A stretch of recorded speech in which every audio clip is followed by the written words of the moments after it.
নিরামিষ এটা শুনলেই অনেকে কিন্তু নাক মুখ সিটকায়। তবে একবার এইভাবে নিরামিষ আলুর দম বা দম আলু খেয়ে দেখো, দারুণ লাগে। একবার নিরামিষ যার পছন্দ হবে সে কিন্তু বারবার এইরকমভাবেই নিরামিষ আলুর দম খাওয়ার জন্য পাগল হয়ে যাবে। দারুণ লাগে এই নিরামিষ আলুর দম রুটি, পরোটা, লুচি দিয়ে খেতে। প্রথমেই একটা মশলা বানিয়ে নেব। তার জন্য আদা, টমেটো নিয়েছি, চীনা বাদাম দিচ্ছি, সাদা তিল দিয়ে আমি একটা পেস্ট বানিয়ে নেব।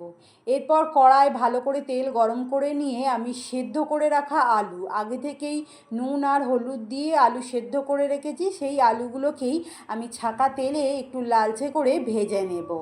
যদি রেসিপি ভালো লাগে তাহলে লাইক আর কমেন্ট করে আমার পাশে থাকার অনুরোধ রইল।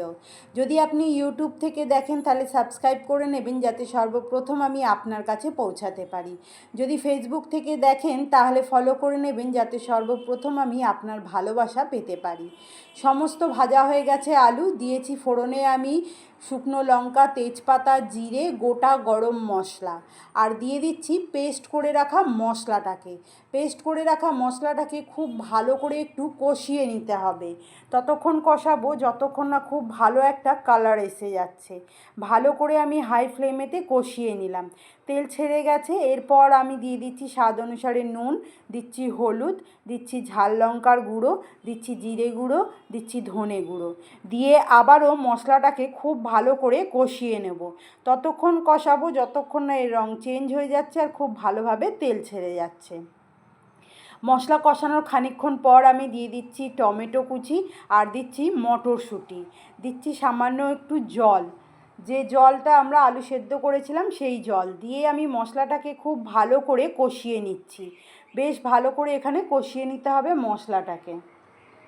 ভালো করে মশলা কষানো হয়ে গেলে মশলা থেকে ছাড়বে তেল আর মশলার কালারটাও হয়ে যাবে চেঞ্জ। তখন মশলা কষানো হয়ে গেলে আমরা দিয়ে দেব ভেজে রাখা আলুটা। ভেজে রাখা আলুটা দিয়েও আমরা আরও একবার মশলাকে কষিয়ে নেব। এই সময় আমি ধিমে আঁচে মশলার সঙ্গে আলুকে খুব ভালো করে একটু কষিয়ে নিচ্ছি। কেমন লাগছে এই রেসিপি জানাতে কিন্তু ভুলবেন না। ভালো লাগলে একটা লাইক আর কমেন্ট করে আমার পাশে থাকার ছোট্ট একটা অনুরোধ রইল।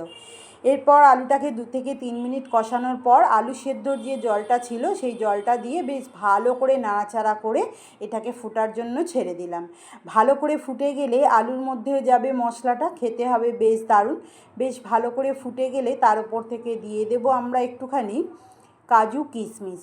যেহেতু আমি নিরামিষ করছি আলুর দমটা, তাই আমি কাজু কিশমিশ ব্যবহার করেছি, আপনারা চাইলে স্কিপ করে দিতে পারেন। ওপর থেকে দিয়ে দিলাম ধনেপাতা কুচি আর দিচ্ছি গরম মশলা, দিয়ে আমাদের রেডি হয়ে গেল আজকের আলুর দম।